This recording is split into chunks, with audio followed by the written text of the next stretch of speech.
പാടി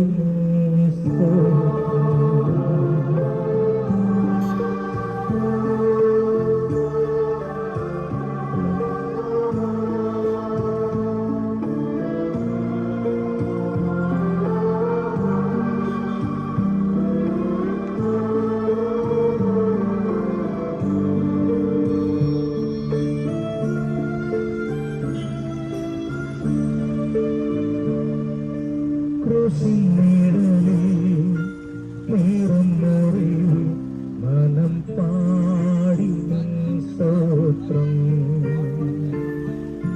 വീഴും വഴി താഴും ചൊഴി എഴി തേടി നിൻകൂപം ഇടം വലവും ഇരുൾ പെരുകി ഇല്ലവേ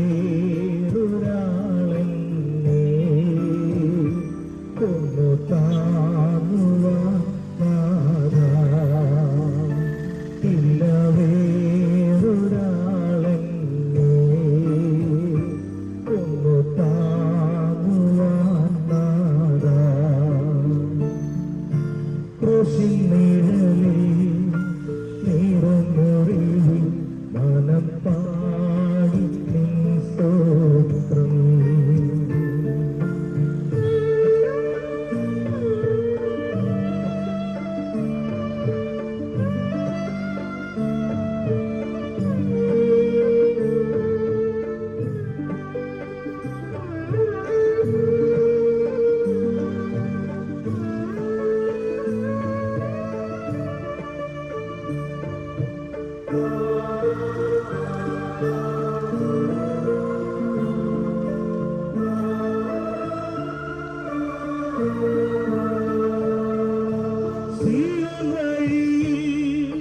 സ്നേഹം തീരഞ്ഞ് ഒരുപാട്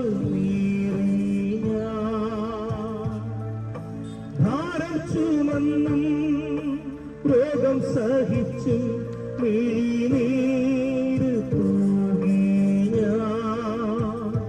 മുന്നിൽ കൊടുങ്ങി തേനിക്കരയും ഒരു പാവമാണ് എന്നെ തിരക്കി ഓടി വരുവാ പ്രിയനേശു നീ മാത്രം ക്രൂശിൻ നിഴലിൽ നീറും മുറിവിൽ മനം പാടി നിൻ സ്തോത്രം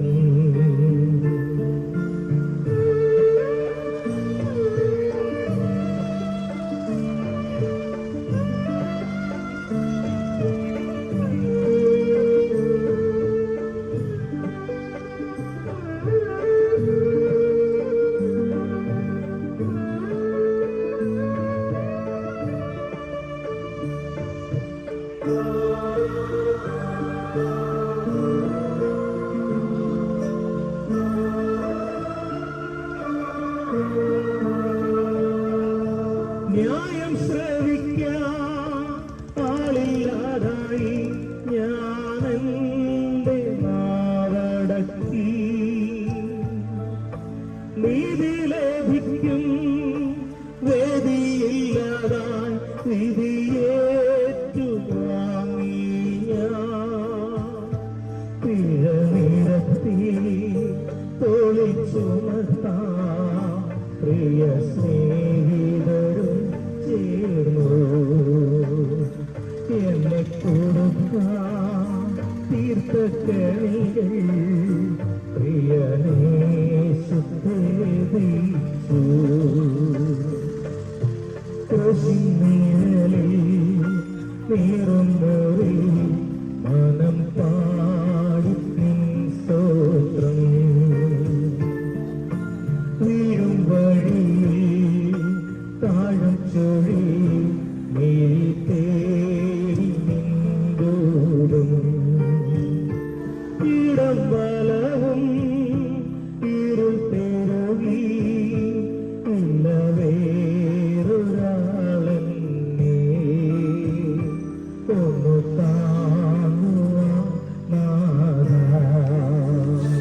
ഇല്ല വേറൊരാളെന്നെ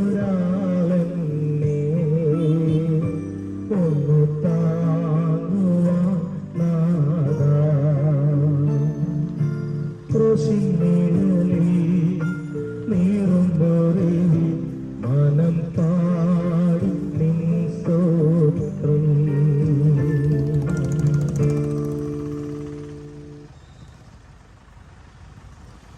ഉച്ചഭാഷണിയുടെ ശ്രവണ സേനയ്ക്കുള്ളിൽ അടുത്തും അകലെയുമായി ഞങ്ങളെ ശ്രവിച്ചുകൊണ്ടിരിക്കുന്നു നല്ലവരിൽ നല്ലവരായ എല്ലാ ശ്രോതാക്കൾക്കും, വിശേഷാൽ ഈ ജംഗ്ഷനിലെ വ്യാപാര വ്യവസായികൾ, ഡ്രൈവേഴ്സ്, യാത്രക്കാർ, വിവിധ ആവശ്യങ്ങളോടുള്ള ബന്ധത്തിൽ ഈ ജംഗ്ഷനിൽ ആയിരിക്കുന്ന പ്രിയപ്പെട്ടവർ, ഏവർക്കും ഞങ്ങളുടെ ദൈവവും രക്ഷിതാവുമായ നസറേനായ യേശുക്രിസ്തുവിന്റെ നിസ്തുല്യ നാമത്തിൽ ഞങ്ങളുടെ വിനീതമായ സ്നേഹത്തിന്റെയും വന്ദനത്തെയും അറിയിക്കുകയാണ്.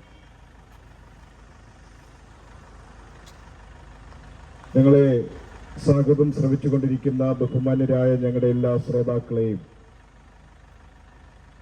ഒരു ലഘു സന്ദേശത്തിലേക്ക് ക്രിസ്തുയേശുവിന്റെ ധന്യമുള്ള നാമത്തിൽ ഞങ്ങൾ സ്വാഗതം ചെയ്യുകയാണ്. പ്രാരംഭം തന്നെ ഓർപ്പിക്കട്ടെ, ചിലരുമൊക്കെ തെറ്റിദ്ധരിച്ചിരിക്കുന്നത് പോലെ ഞങ്ങളൊരു മതത്തിന്റെ സന്ദേശമായിട്ടല്ല ഇവിടെ എത്തിച്ചേർന്നിട്ടുള്ളത്. മറ്റു മതങ്ങളിൽ വിശ്വസിക്കുന്നവരെ ക്രിസ്തീയ മതത്തിലേക്ക് ആനയിക്കുന്ന മതപരിവർത്തന സന്ദേശവുമല്ല. ഞങ്ങൾ മറ്റു മതങ്ങളുടെ വിശ്വാസ പ്രത്യയ ശാസ്ത്രങ്ങൾക്ക് എതിര് പ്രസംഗിക്കുന്നില്ല. ഇപ്പോൾ തന്നെ ഏതെങ്കിലും പ്രത്യേക സഭാ വിഭാഗത്തിന്റെയോ സംഘടനയുടെയോ സന്ദേശമായിട്ടല്ല ഞങ്ങൾ ഈ ജംഗ്ഷനിലായിരിക്കുന്നത്. മതചിന്തകൾക്ക് അതീതമായി മാനവജനത മനസ്സിലാക്കിയിരിക്കേണ്ടുന്ന സർവശക്തനായ ദൈവം വിഭാവനം ചെയ്ത സ്നേഹത്തിന്റെ സന്ദേശമായ, ത്യാഗത്തിന്റെ സന്ദേശമായ, സമാധാനത്തിന്റെ സന്ദേശമായ, വീണ്ടെടുപ്പിന്റെയും വിമോചനത്തിന്റെയും സന്ദേശമായ സുവിശേഷ സന്ദേശമാണ് ഞങ്ങൾ ദേശാന്തരമായി പങ്കുവച്ചുകൊണ്ടിരിക്കുന്നത്. അതുകൊണ്ട് ഞങ്ങളുടെ ശ്രോതാക്കൾ ഇതൊരു മതപരിവർത്തന സന്ദേശമായിട്ടോ ഏതെങ്കിലും സഭയുടെയോ സംഘടനയുടെയോ സന്ദേശമായിട്ടോ ഉൾക്കൊള്ളാതെ സർവശക്തനായ ദൈവം വിഭാവനം ചെയ്ത സുവിശേഷ സന്ദേശമായി ഈ സന്ദേശത്തെ കാണുവാനും കേൾക്കുവാനും അംഗീകരിക്കുവാനും ഞങ്ങളുടെ ശ്രോതാക്കളേവരെയും ഞങ്ങൾ ആഹ്വാനം ചെയ്യുകയാണ്. കാലമിത്ര പുരോഗമിച്ചിരിക്കുന്ന മനുഷ്യന്റെ ബുദ്ധിയുടെ സന്തതിയായ ശാസ്ത്രം അതിന്റെ വളർച്ചയുടെ അത്യുച്ചകൂടി എത്തി നിൽക്കുന്ന ഈ കാലഘട്ടത്തിൽ ആധുനിക യുഗമെന്നോ ഹൈടെക് യുഗമെന്നോ ഒക്കെ ഓമന പേരിട്ട് വിളിക്കുന്ന ഈ കാലഘട്ടത്തിൽ 2000 വർഷങ്ങൾക്ക് മുമ്പ് ഉരുത്തിരിഞ്ഞ ഒരു സന്ദേശത്തിന് ഇന്നും പ്രാധാന്യതയുണ്ടോ പ്രസക്തിയുണ്ടോ എന്ന് ചിലപ്പോൾ ഞങ്ങളുടെ ശ്രോതാക്കൾ ആരെങ്കിലുമൊക്കെ ചിന്തിക്കുന്നുണ്ടായിരിക്കാം. കാലിക പ്രാധാന്യവും പ്രസക്തിയുമുള്ള ഒരു സന്ദേശമാണ് ഞങ്ങൾ ഇന്നും പ്രസംഗിച്ചുകൊണ്ടിരിക്കുന്നത്.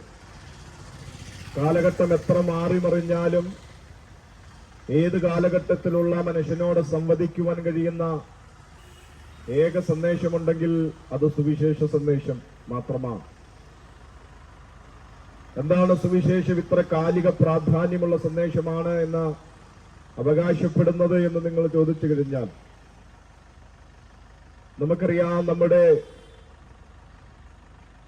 വീടുകളിലേക്കൊക്കെ ദിനേന ലഭ്യമായിക്കൊണ്ടിരിക്കുന്ന ദിനപത്രങ്ങളിലേക്ക് നമ്മുടെ കണ്ണോടിക്കുമ്പോൾ, ദൃശ്യശ്രവണ മാധ്യമങ്ങളിലൂടെ നമ്മൾ സമൂഹത്തെ കണ്ടറിയുമ്പോൾ നാം കാണുകയും കേൾക്കുകയൊക്കെ ചെയ്യുന്ന ദൈനംദിന സംഭവങ്ങൾക്ക് നമുക്ക് നിരാശയും ഭയവും നൽകി തരുന്നതാണ്. ദൈവത്തിന്റെ സ്വന്തം നാടെന്നും സാക്ഷര കേരളമെന്നും സുന്ദര കേരളമെന്നൊക്കെ നാം ഓമന പേരിട്ട് വിളിക്കുന്ന നമ്മുടെ ഈ കേരളത്തിൽ കൊലപാതകങ്ങളില്ലാത്ത ഒരു ദിവസം പോലുമില്ല, ആക്രമണങ്ങളില്ലാത്ത ഒരു ദിവസം പോലുമില്ല, പീഡനങ്ങളില്ലാത്ത ഒരു ദിവസം പോലുമില്ല. ഇങ്ങനെ തകർന്നടിഞ്ഞുകൊണ്ടിരിക്കുന്ന ഒരു സമൂഹത്തിലാണ് നാം ജീവിക്കുന്നത്. അധാർമിക പ്രവൃത്തികൾ നമ്മുടെ സമൂഹത്തിൽ വർദ്ധിച്ചു വന്നുകൊണ്ടിരിക്കുകയാണ്. ആത്മീക മൂല്യച്യുതികൾ നമ്മുടെ സമൂഹത്തിൽ പ്രബലപ്പെട്ടുകൊണ്ടിരിക്കുകയാണ്. മനുഷ്യനൊരു വല്ലാത്ത തകർച്ചയിലൂടെ കടന്നുപോകുന്ന ഭീതിജനകമായ ഒരു കാലഘട്ടത്തിൽ നാം എത്തി നിൽക്കുകയാണ്. സമൂഹം നന്നായി പോകണമെന്ന് ആഗ്രഹിക്കുന്ന വ്യക്തികളും കുടുംബങ്ങളുമൊക്കെ ശിഥിലമാകരുത് എന്ന് ആഗ്രഹിക്കുന്ന വ്യക്തികൾ ഇന്നിന്റെ പത്രങ്ങളിലും മാധ്യമങ്ങളിലും കണ്ണോടിക്കുമ്പോൾ അവർ കാണും